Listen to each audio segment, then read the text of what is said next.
Hey guys, welcome back to another video. Today I've got my current Jasmine Becket-Griffith whip, which is the Dress of Storms. And I've done at the moment her hair, most of her dress, and her skin.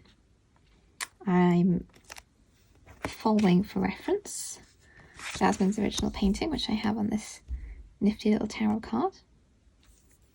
Storm Angel, which is I think in the Shadows and Light deck. I'm interpreting these colours on this page. It's impossible to do like a exact copy, but I am being inspired by the colours. So I thought I would jump right in and start doing the wings. I think I'll probably start with this one over here.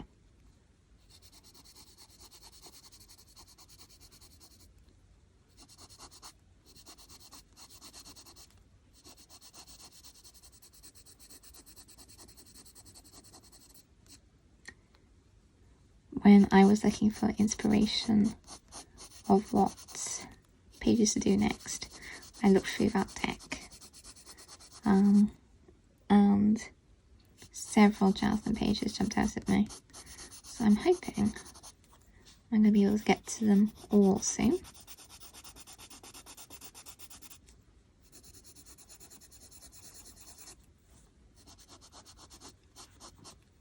I like doing these pages because I don't really have to think about colour combos, I just have to think about what pencils match Jasmine's colours.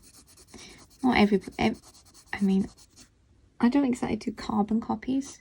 Like I said, that's impossible. Jasmine uses paint, I'm using pencil. But I do sometimes change the colours up a bit. But I just like having all those colours figured out for me. Makes it a bit easier. I should have probably pointed out that that first pencil is Ultramarine Violet. This is Illuminance. I'm jumping straight over to a light fast mid ultramarine.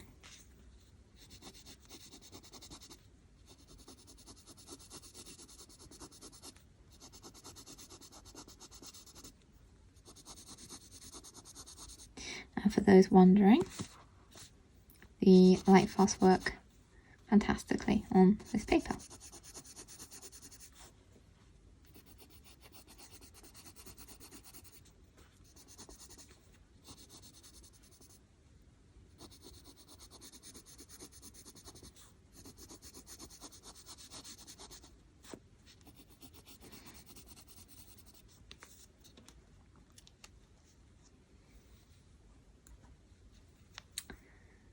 Parma Violet.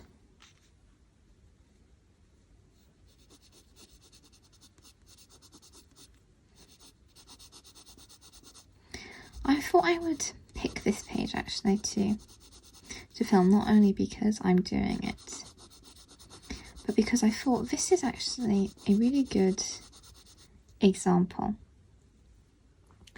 to talk about contrast in art, in colouring. And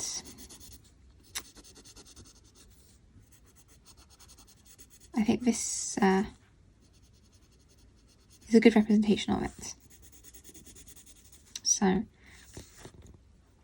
what is contrast? In art, contrast means quite a few things. It's used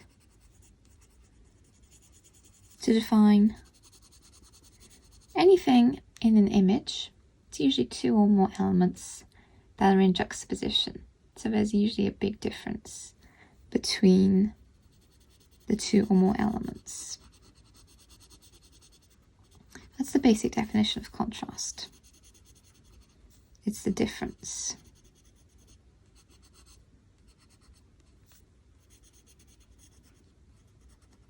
So why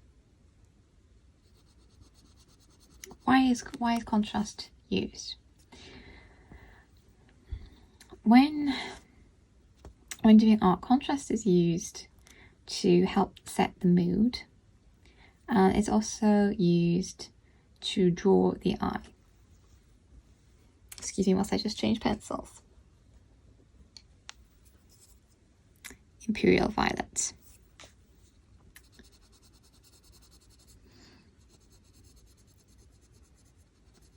In this particular image, the contrast is between light and dark, which is particularly references chiaroscuro. That's the difference between light and dark.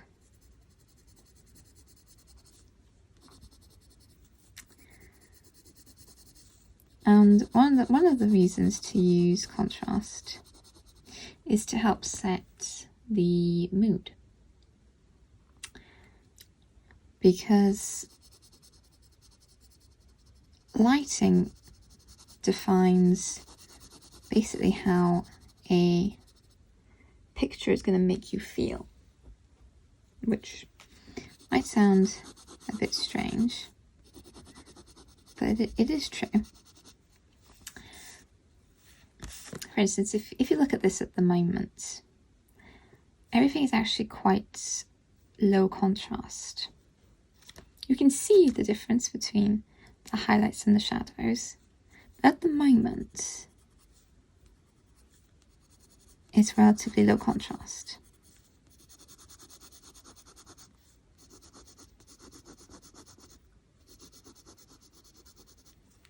This will become more apparent now.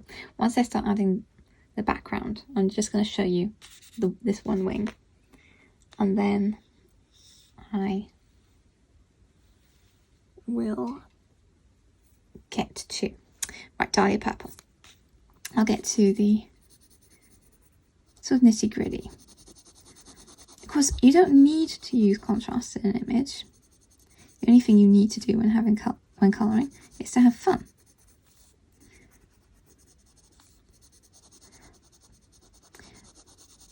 But if you want to learn a bit more about how to light your images,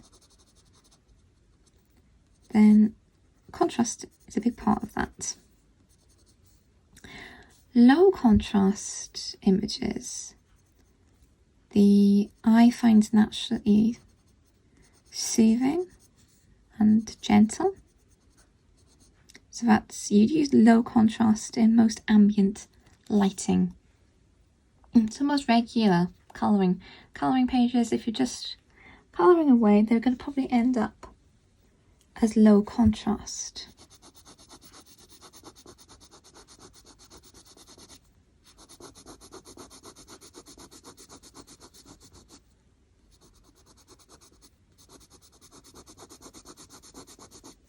I'm back with mid ultramarine here to blend that out. Sorry, I'm having to talk and say at the same time. But when you have high contrast, so if low contrast is ambient, soothing, sort of the day-to-day, when you have high contrast, you're immediately creating a much moodier and dramatic image. If you think about action movies or any movie really where there's just dramatic scenes going on, those are likely to be quite high contrast in lighting. So the main character may be lit quite harshly and then everything else is in shadows. And that is the contrast. So the contrast between the brightest bright and the darkest dark. Black and white is the biggest contrast you can get. So if you a handy tip if you're trying to figure out the contrast of your image, take a photo of it, and I think there's a filter on most tablets, phones. Turn to black and white. See what the brightest bits are, see what the darkest bits are.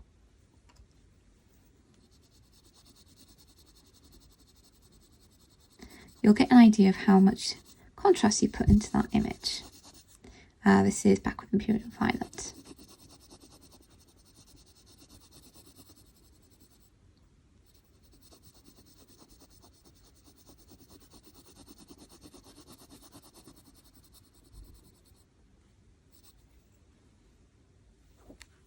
And then back with the Ultramarine Violet.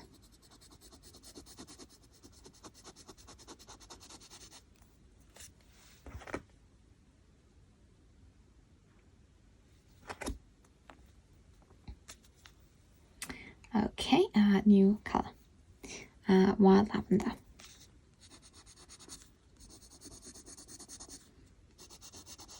So by using high contrast, you're going to immediately make a moody and dramatic image. And this is quite important when you're doing certain lighting effects. So most lighting effects, if you're just going for day-to-day, using, quite low contrast, like I said, it's that ambient lighting. This particular image is a stormy night sky. So we want something more dramatic. That's the reason for high contrast, back with Palm Violet.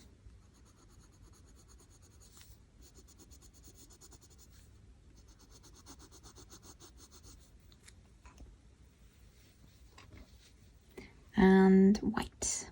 Look how tiny this is.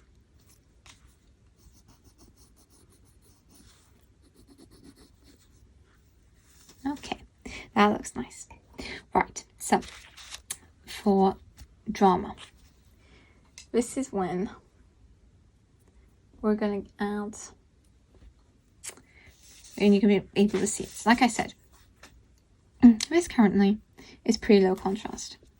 So if white is your brightest point, then black is your darkest point. That's the biggest contrast you can get. So at the moment, the hair looks pretty nice. But you can make something look brighter by putting something darker around it.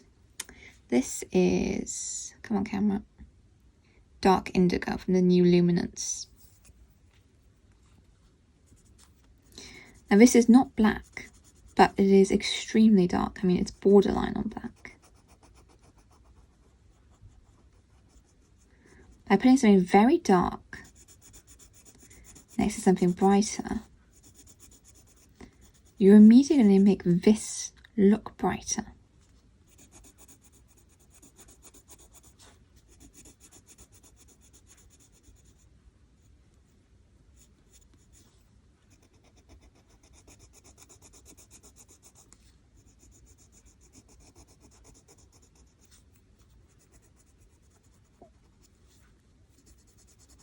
And I'm sure this does look probably black on screen. Like I said, the Dark Indigo is a very, very dark blue.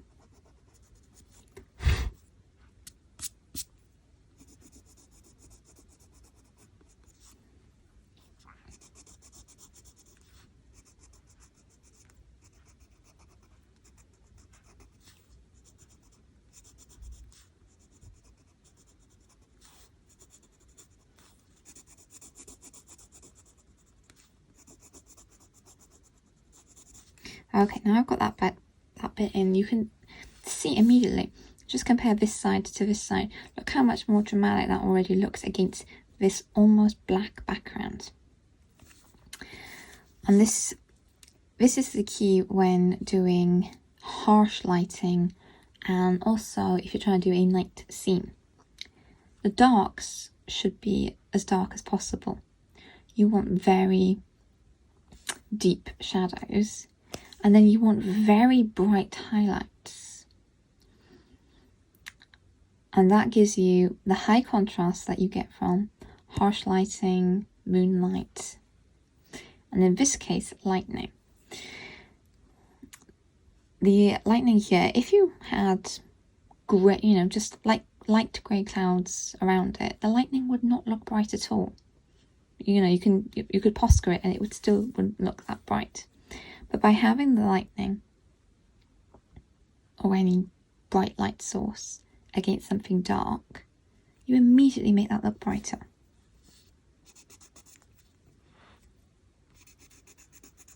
It's having those brights against very dark.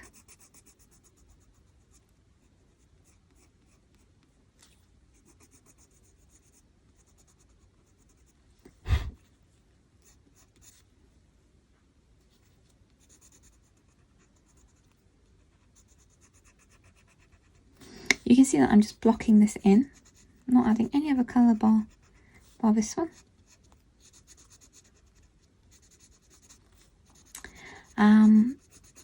One, it doesn't need it. I'm going to be adding details to the clouds anyway. But two, for this kind of lighting, where you have this dramatic dark lighting, what's in shadow will have very little detail. There's going to be small highlights on these clouds, but not much.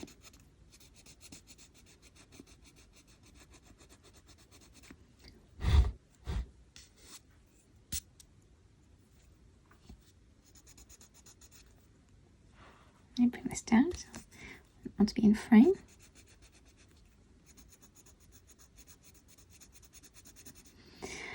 So another time contrast can be used is, like I said, when you want to draw the eye to something. I mean, in this page it probably isn't the best example. You're immediately drawn to her hair because it's going to be the lightest thing on the page. But say you did a page all in green, or almost all in green, but then whatever the focal element was, say you did that in bright purple, that is immediately contrast because you have two completely different colours in the same image.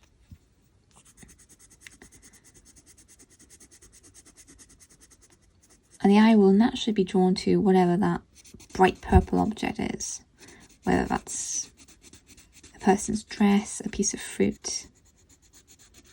You know, I'm just using those colours as examples. If you think about a black and white image, you're probably going to be drawn to whatever's brightest. You want to see what the highlights are.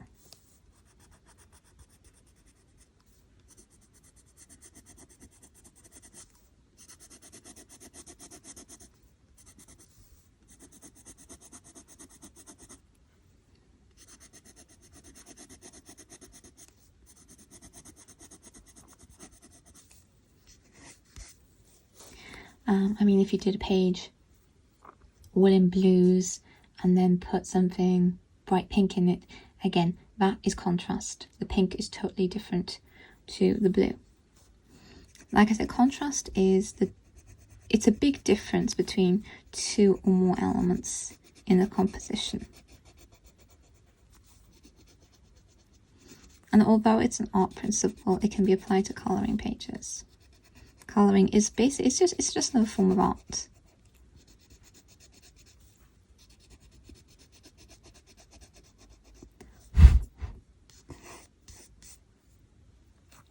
Okay, so you should probably already be able to see the difference now. Her hair probably looks a lot brighter and a lot more vivid against this dark background. It certainly does for me.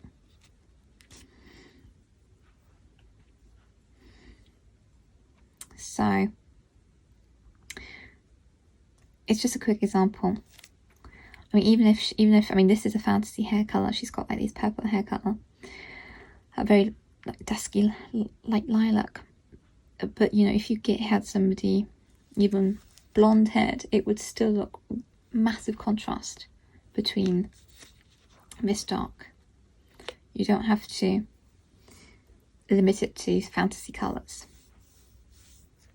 I'm gonna, if I zoom you in, we can do the edge of the dress.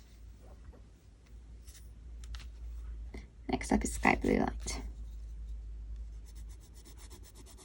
Just gonna edge all this.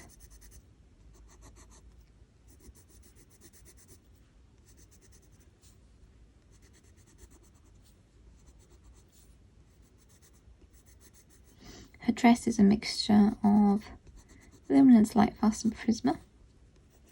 This is a big pencil mix page. It's why I'm not doing sort of any real tutorial on it. I'm just sort of rambling away about art theory, because I do apply it to a lot of my pages.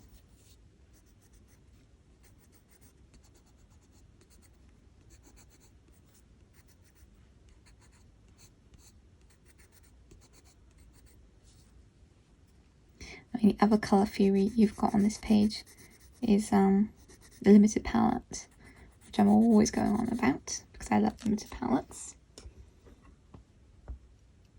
This is limited. This is, you know, limited even for me because it's just shades of purple and blue. Okay, this is Luminance Silver Grey, which isn't massively different.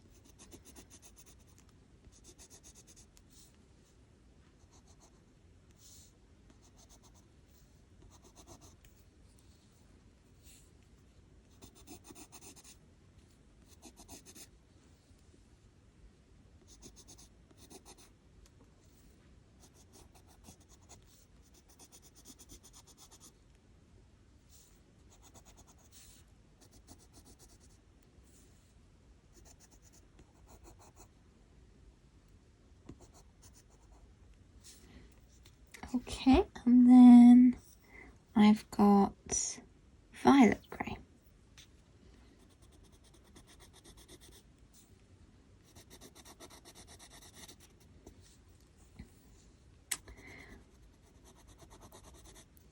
So as part of the limited palette and using just different shades of the same colour, I'm using all these different shades of purple.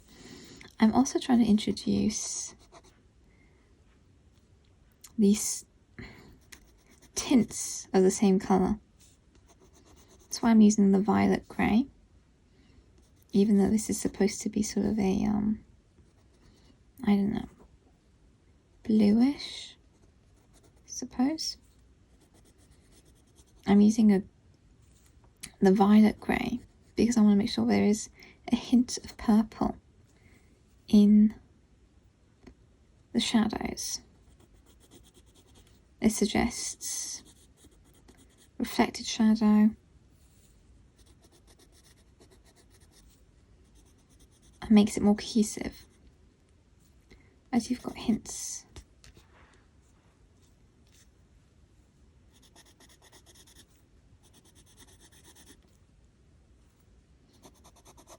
of the same colours everywhere.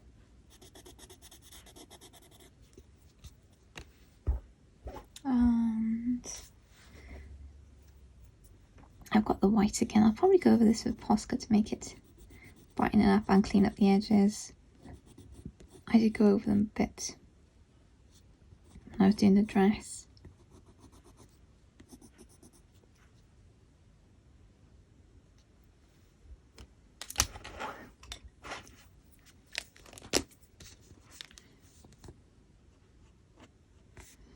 So I'm going to add some Posca onto the bits that are highlighted in the painting. I've got the card as reference beside me.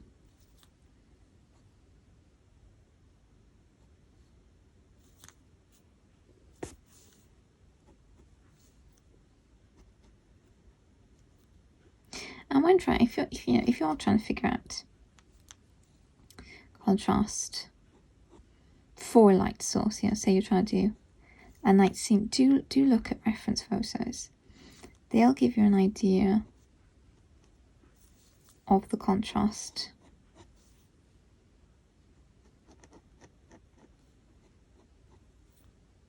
and how to achieve that effect.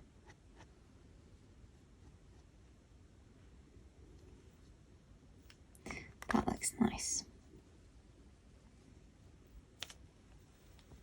Okay.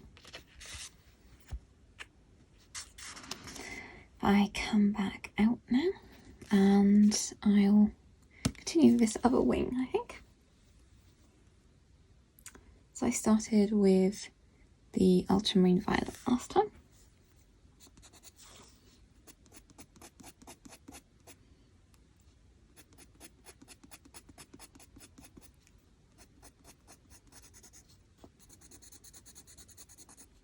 I'm leaving these lines in, again, they were in the original painting, so it's a feather blend.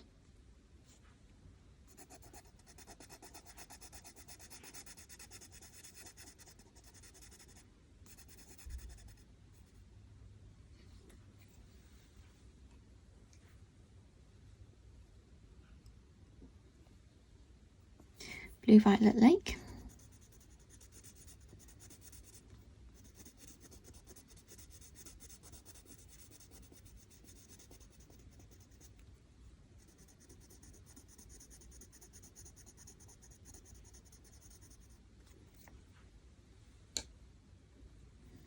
Parma Violet. When I'm colouring, especially on a page like this, rather than do all the clouds at one go, I will hop from section to section so it doesn't get too repetitive. Or I'll just take a break if I find it's getting repetitive.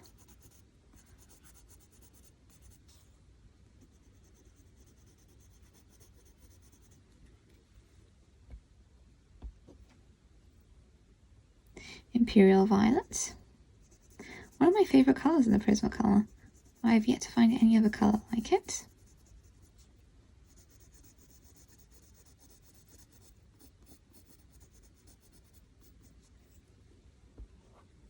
Dahlia Purple.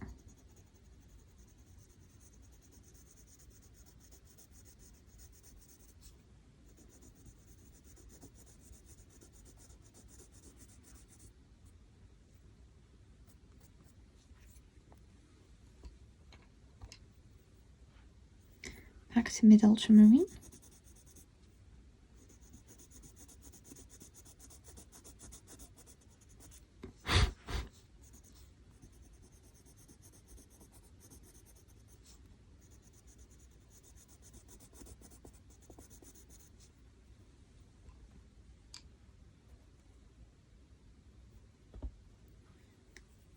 Back to Imperial Violet.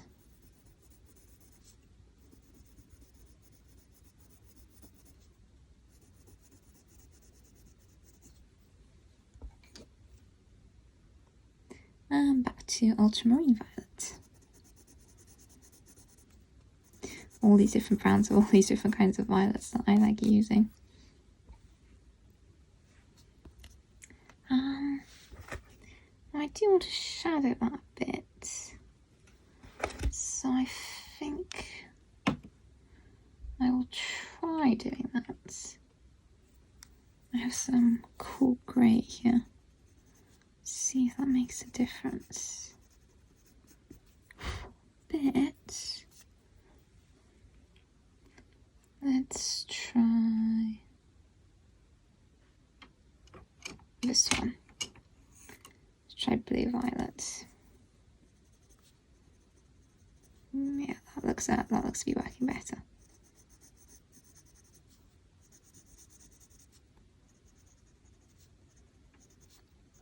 With the darker colours, I always use a light hand to start with.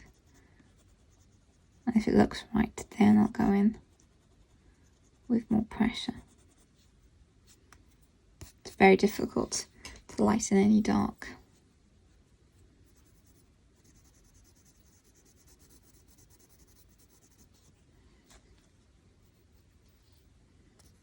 Okay, and then Wild Lavender.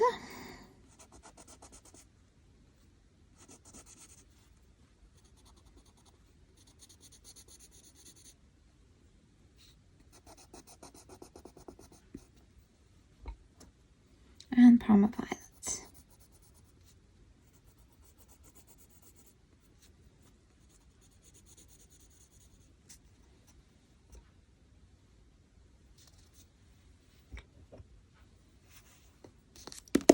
And then, oh, come here.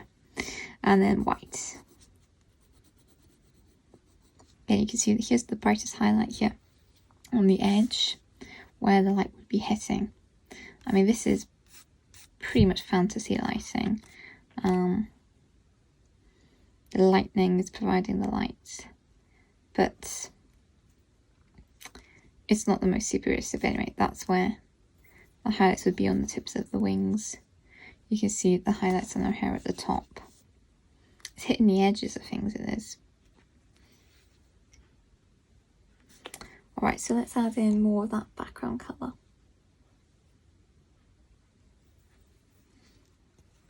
The dark indigo.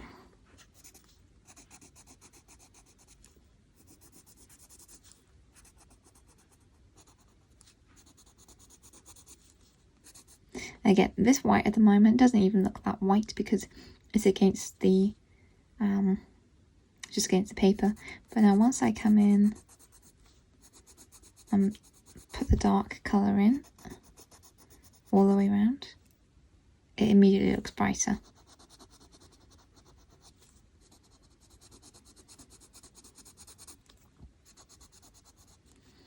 And that's one thing to bear in account when you're doing any sort of highlight, is don't worry if it doesn't look bright enough at first.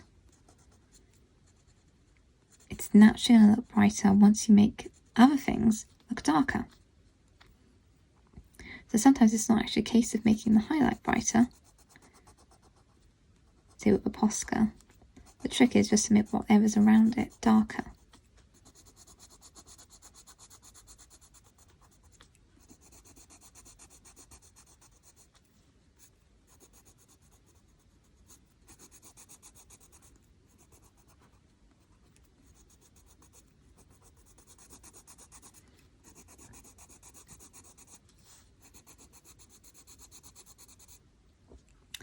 There are sometimes elements, hang on, let me just give my pencil a sharpen. Say a lamp.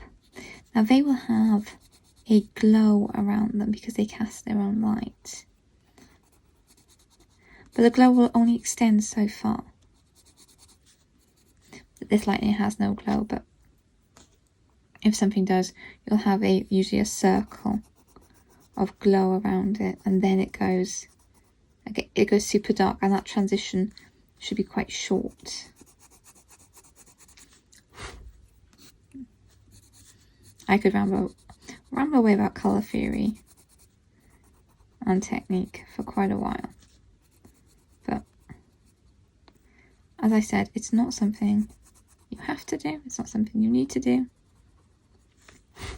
It's just sometimes useful to be aware of.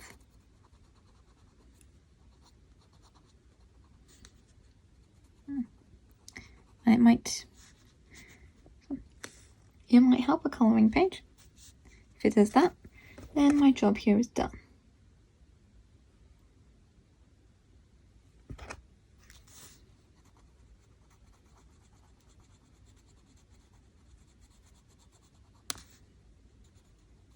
I'm not too concerned if I go with the lightning. I can always go over it with a Posca, which is probably what I'm going to end up doing.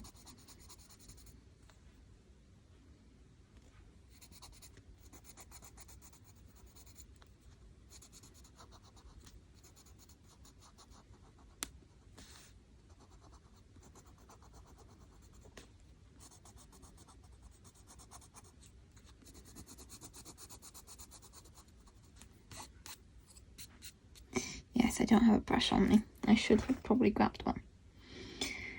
Okay, so I've left a slight edge to this cloud here because this cloud is going to have a bit of a highlight, but not a large one.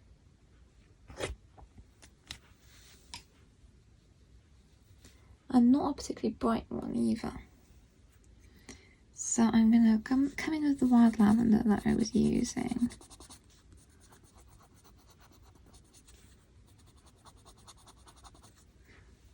And then I'm going to go over that with the mid ultramarine.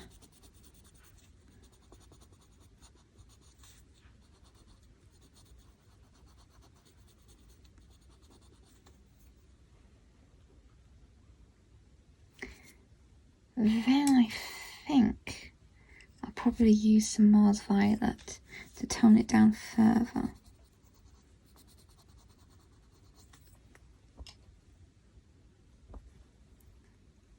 Then I have in Damp Throne Blue, come on camera, there we go, which is also from the New Luminance.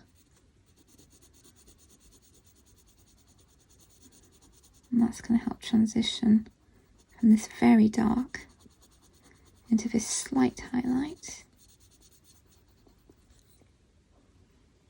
I'm back with the mid-ultramarine.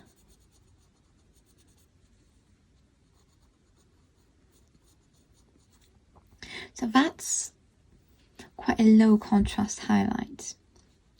It's not white, it's only just a bit lighter than the dark indigo. So that gives you a sense of a low contrast highlight. That's not harsh lighting, it's not bright. And knowing the difference between a low contrast and high contrast highlight is very useful when you're doing textures. Metal is always high contrast. You'll have very bright white highlights next to very dark shadows. And using that high contrast helps to suggest metal. But when you're doing a lot of things, leaves, fabric, well, most kinds of fabric,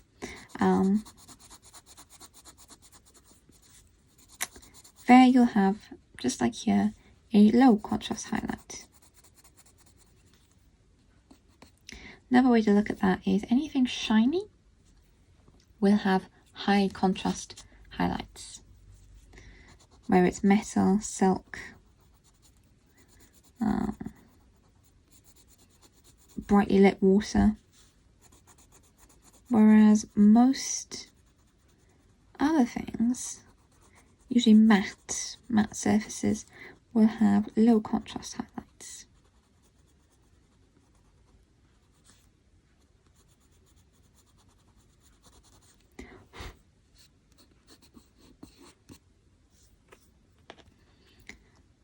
Alright, that looks pretty effective.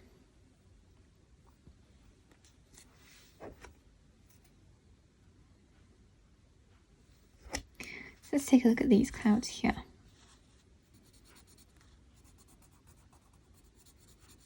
Look at my reference. Their highlight is a little bit bigger. So that was the dark indigo. This here is the mid-ultramarine.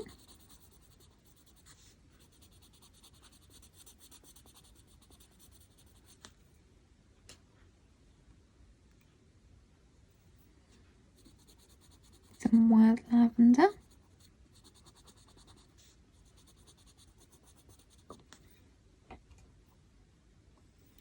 Some Mars violet.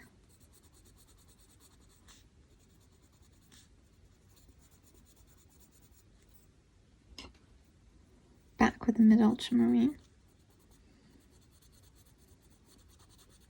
I'm using the blue to give them more of a bluish tint.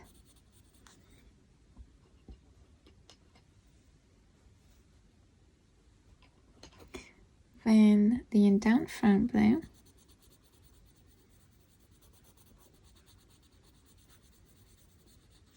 I do take this very lightly over that highlight to dull it down.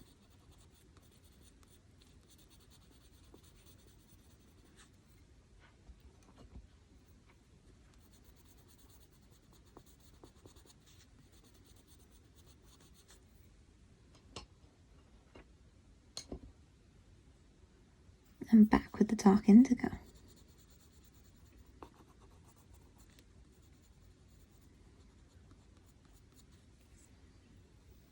And there we go, you've got some highlighted clouds.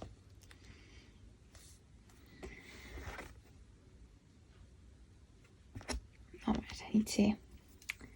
This dark indigo is getting a bit of a pasting from all this, from all these large areas. So I just need to sharpen that and come in here. I need to finish off her hair. I didn't notice that when I was doing up there. Ugh.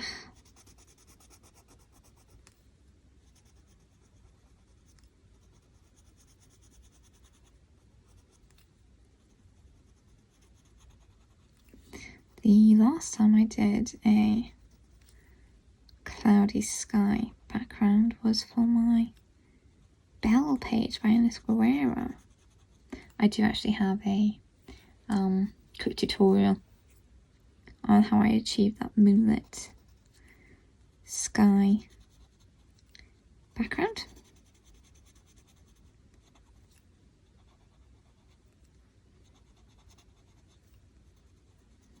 And yeah, there's way to do this a lot faster. Markers,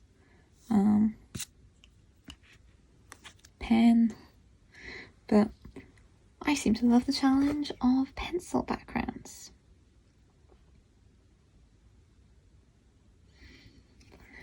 Alright then, looking at these clouds down here on the reference, these are brighter lit and they're more purple. So, let's take a look.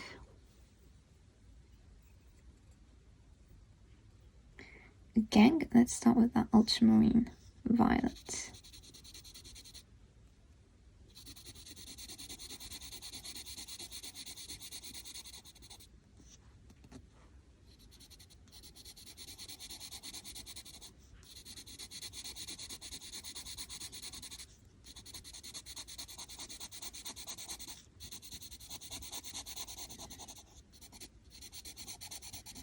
Right, I based all of that, but I won't be doing it all in one big go.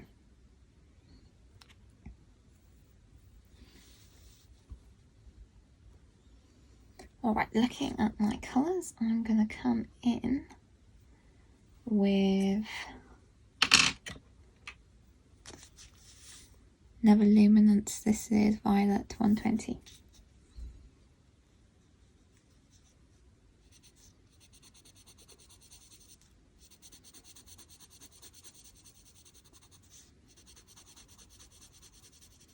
I think these clouds are meant to look a bit like her dress. So I'm going to try and use the same colours as I did there.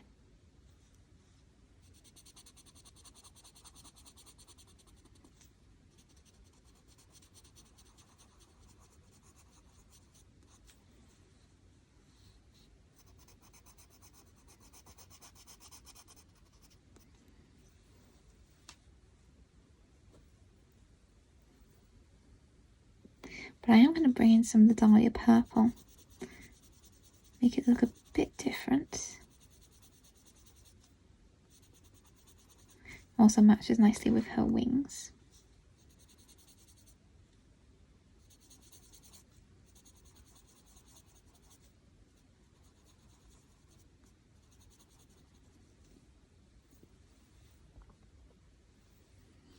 This is Palmer Violet again.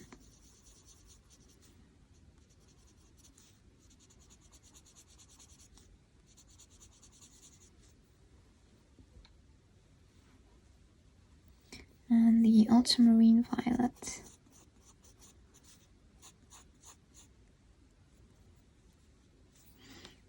Oh, I might actually change my mind.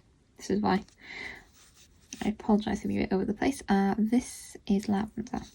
I've got my colours picked out, but until I start using them, I don't necessarily know where to put them.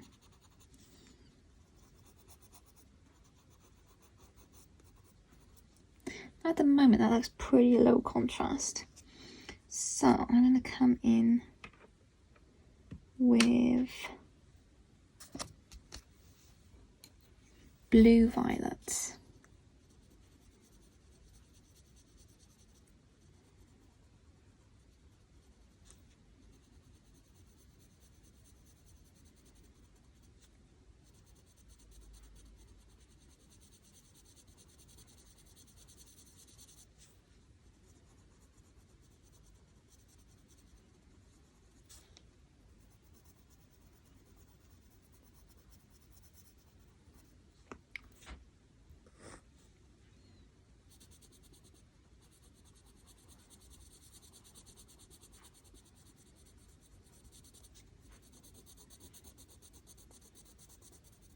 And that immediately changes it. That really pushes up that contrast. And I like that. Just going to come back with violet on these back clouds, which aren't quite as brightly lit. In some of the larger areas, I might also add the dark indigo I've been using for an even darker than the blue violet.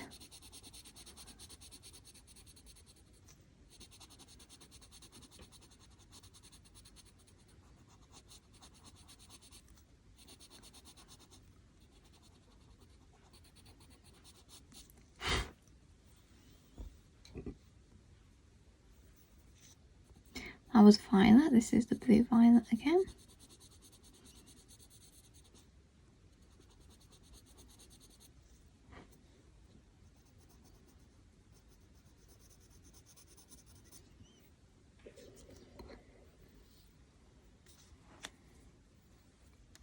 So I can bring you down whilst I do these clouds.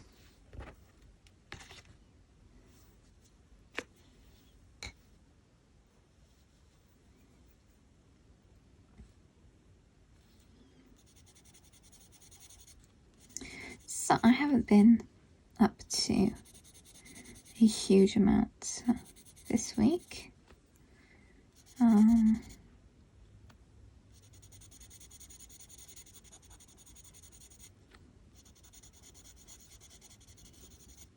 Had my usual driving lessons.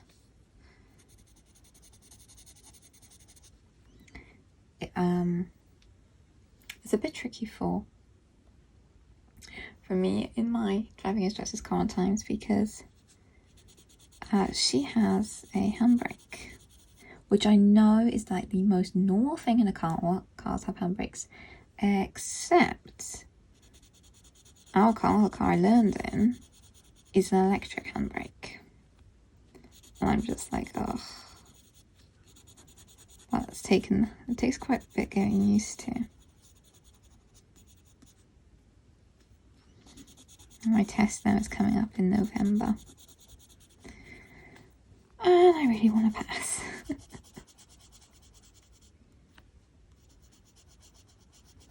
I'm putting a lot of practice into that weekly.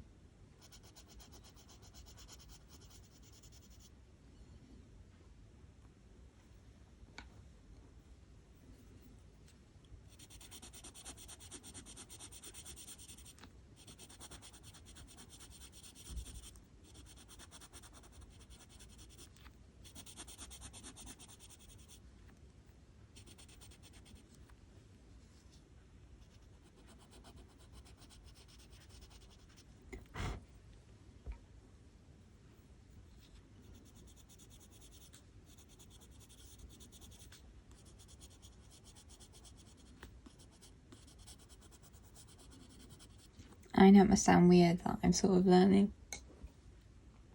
At this age, I've been old enough to drive now for several years, but I was so focused on my studies, my A-levels. I don't know what the American equivalent to that is. That I just put it off until now.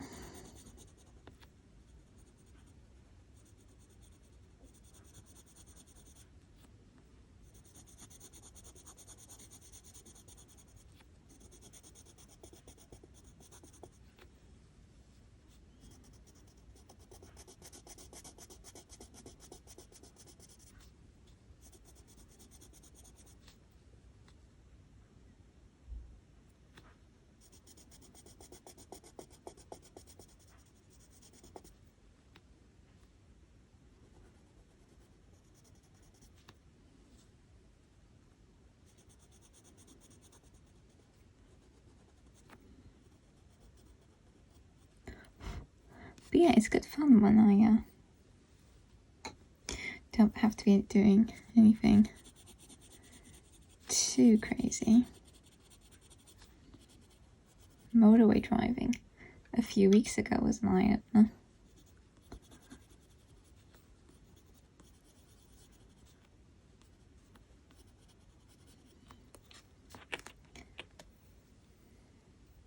Learning to drive has definitely given me a new appreciation of everybody who can currently drive.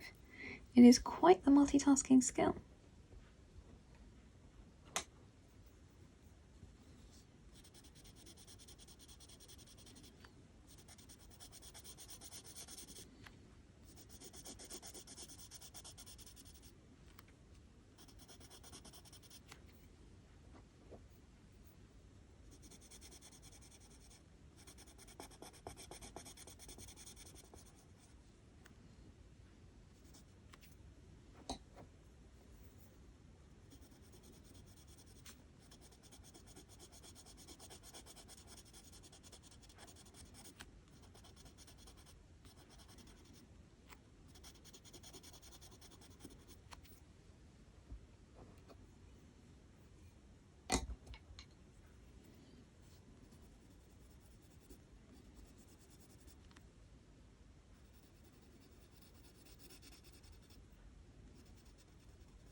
vlogs have been pretty good this week, except I had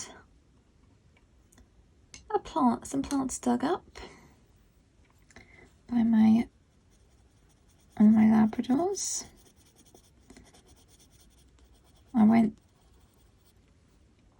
They go outside in the garden, as is perfectly safe for them. And I went inside for 10 minutes to put dinner on the stove. And I came back out to find my astilbe, which is this shrubby thing, dug up. So that was the end of that plant. I'm actually thinking of moving all the plants that are in that particular area. I'm trying to find the right colours. Where is it? Oh, there it is in down front. Before the rest get destroyed.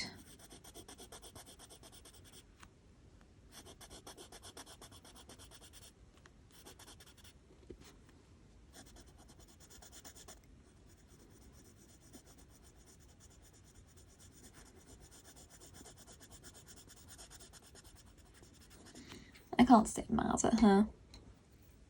She didn't know what she was doing, but it's always the same. I turn my back on them and they do something.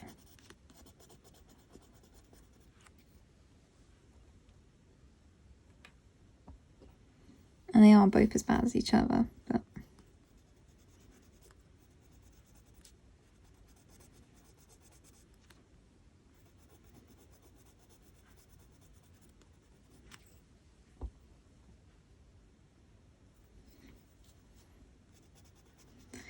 Ray really has a penchant for digging up the garden. It was about 2 or 3 years ago now. I dug 2 climbing hydrangeas,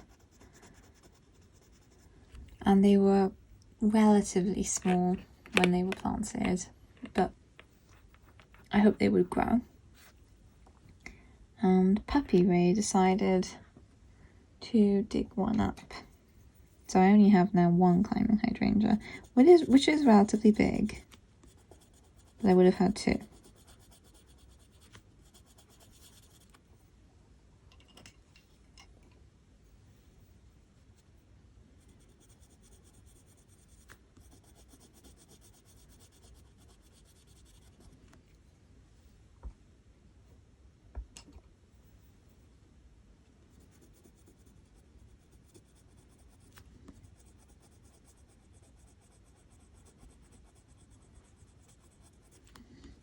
And you can watch the dog as closely as possible.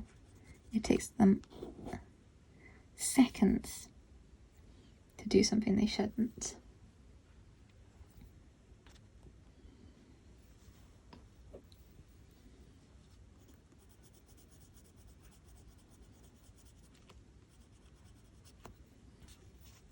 This paper takes layers pretty well. It does like sorry, I've got the tarot card here, I'm just looking at it for reference. It does take wax pencils. I find really good. I haven't really put oil to test in it, but I know it will take wax.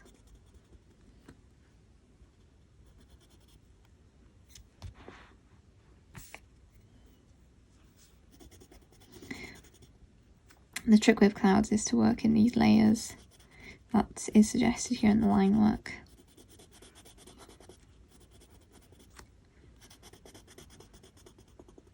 Remembering that the tops will always have some kind of highlight, whether that's a large or small one.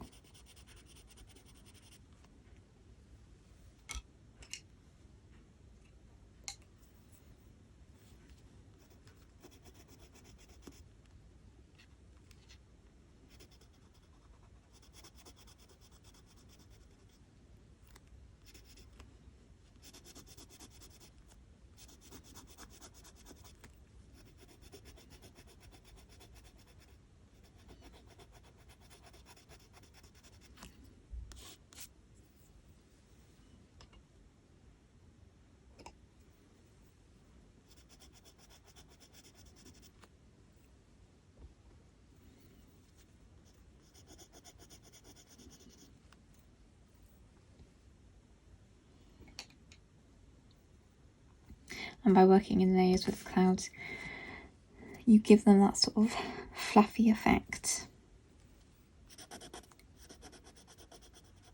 Even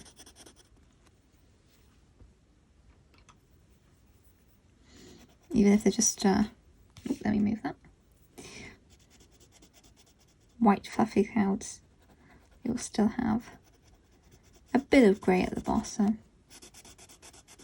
It will be shadowed partially.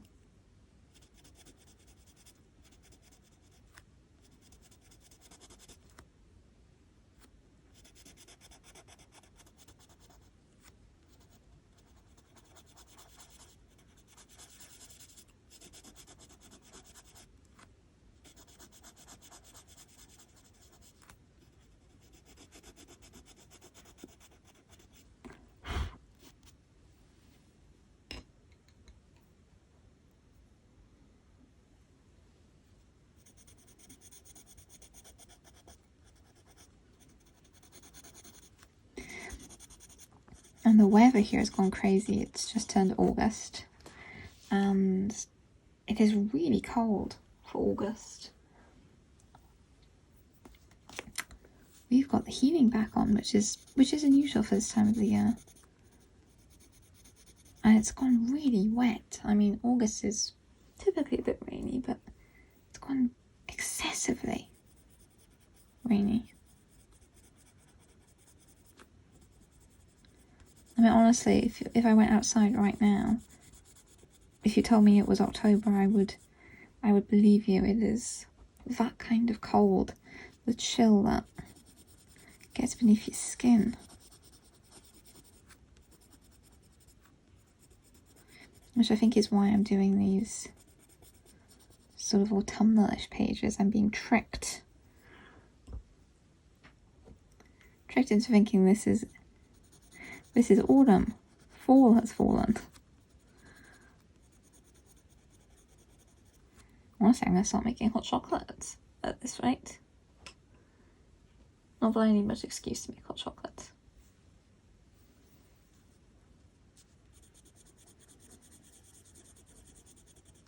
I just made a vanilla cake with chocolate fudge frosting. Oh my gosh, fudge frosting is delicious. It's like a mousse. Highly recommend doing that.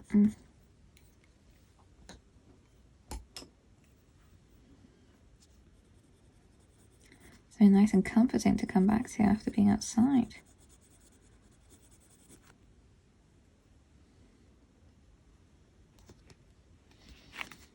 So there you can see a bit now the layers of the clouds. And I think I can do this bit of lightning actually. Hi. Get a Posca.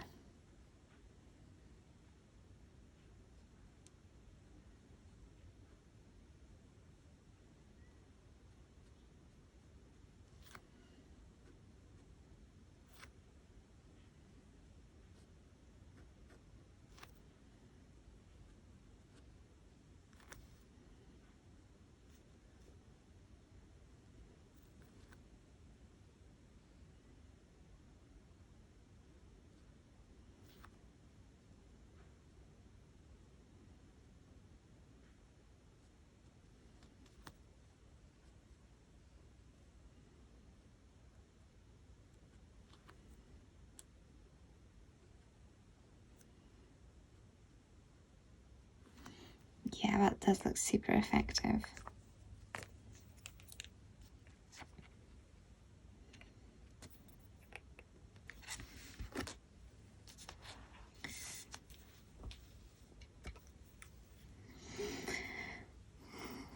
But I can't wait to get to some more fall colouring pages. I do like the fall colours, more muted palettes.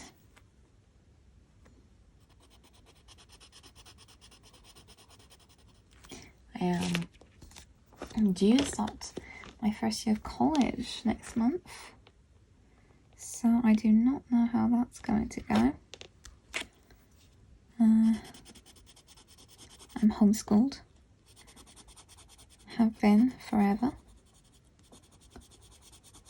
so it's going to be a bit weird being taught by lecturers. Oh, I know that sounds so bad, but I'm just so used to doing it myself.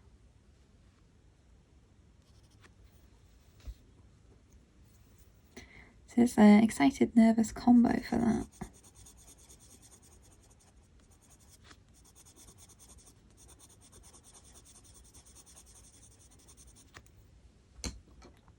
And another reason I'm learning to drive is so I can drive myself to college. I'm not staying there. It's pretty local, so if I get my license, I can drive myself back and forth.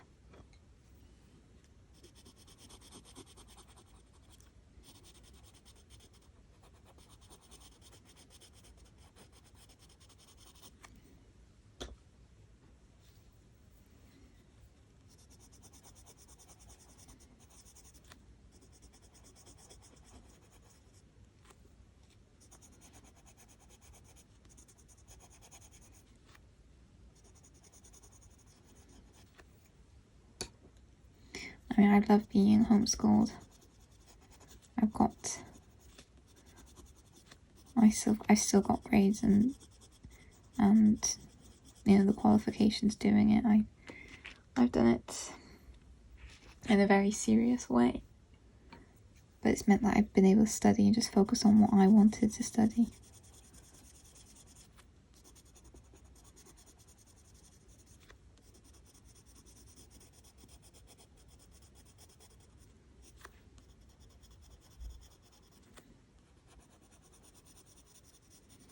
So I've ended up,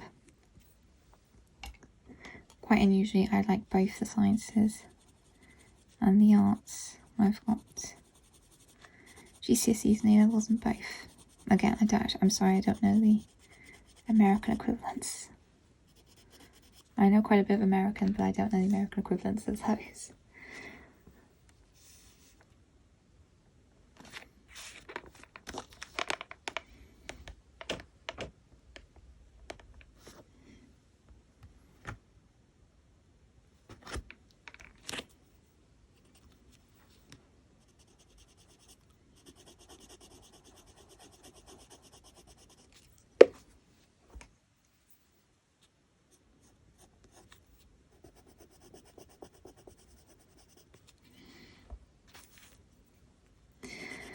But of course with that, I don't know if I'm going to have as much time for colouring.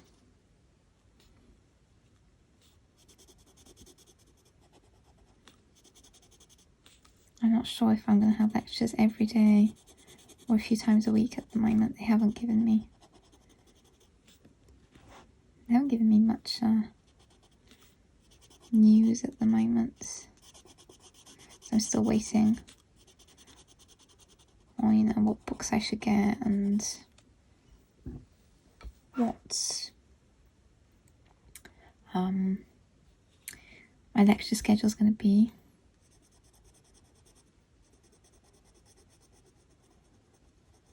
I mean, I really still hope that I do have time for colouring, because it was actually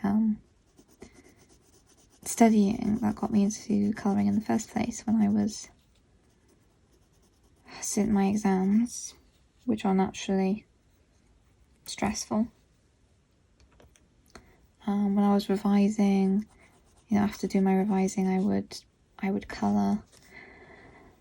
After sitting an exam, I would come back and colour because it was something without words. I've always loved art, but since having to study, I didn't really have time or the energy to draw and paint my own art.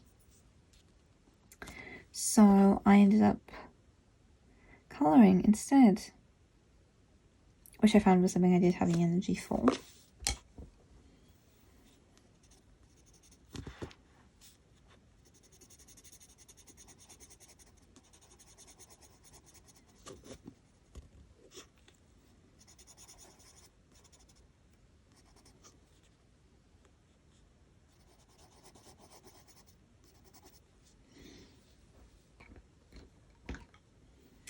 So I hope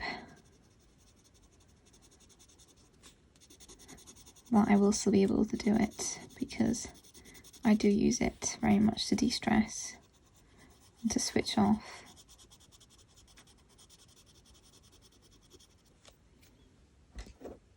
I mean, I will obviously study hard, but at the same time, you need to give your brain a break. I mean, I am a studyholic, I am a workaholic, but even I know that it's very important to give the mind rest.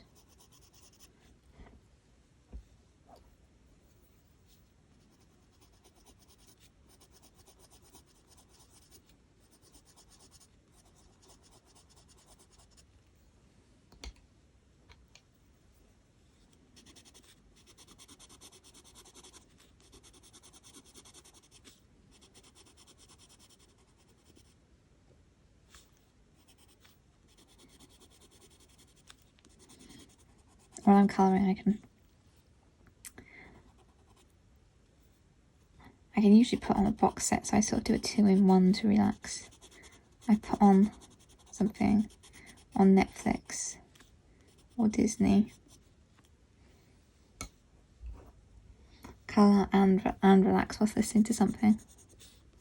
Or I'll be watching something else. I watch streams and colour and chat all at the same time.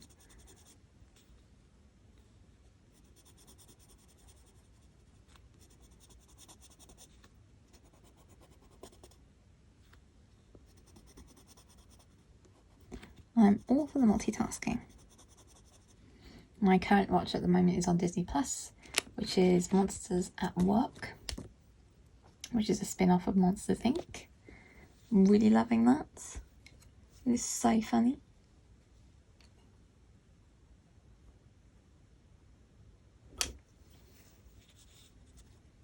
It's following Mike and Sully. I have to try to do everything on laugh power rather than screams.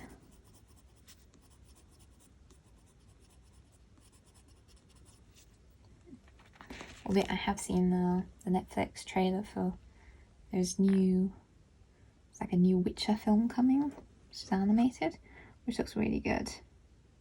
I can't wait for season 4 Stranger Things to come. I don't think that's too long to wait now.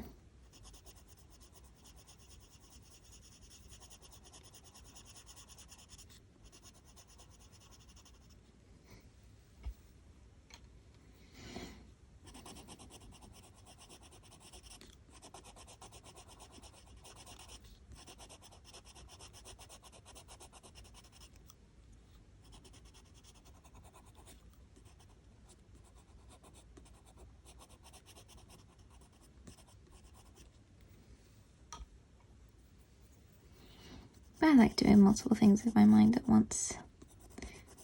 Watch TV, computer, colour. Sometimes I listen to an audiobook and colour.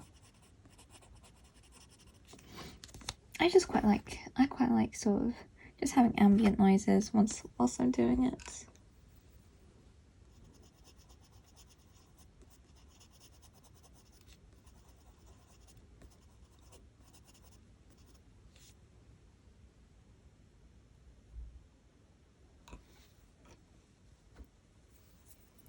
Gives me something to focus on as well as the colouring.